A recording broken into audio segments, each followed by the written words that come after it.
I have not made a decision. I have gotten options from our military. I had extensive discussions with my national security team.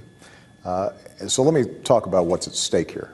I think we all understand terrible things have been happening in Syria for quite some time, that the Assad regime there has been killing its own people by the tens of thousands, that there are sectarian arguments that have spilled over into bloodshed and have escalated over the last couple of years.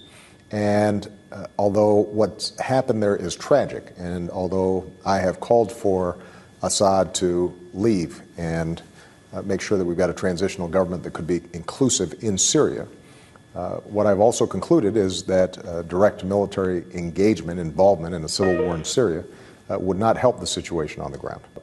Nobody disputes, or hardly anybody disputes, that chemical weapons were used on a large scale in Syria against civilian populations.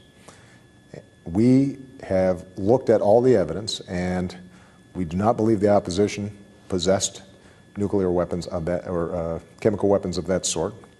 We do not believe that, given the delivery systems using rockets, that the opposition could have carried out these attacks. We have concluded that the Syrian government, in fact, carried these out, and if that's so, then there need to be international consequences. If, in fact, we make a choice to have repercussions for the use of chemical weapons, then the Assad regime, which is involved in a civil war, trying to protect itself, will have received a pretty strong signal that, in fact, it better not do it again. And that doesn't solve all the problems inside of Syria. And it doesn't obviously end the death of innocent civilians inside of Syria.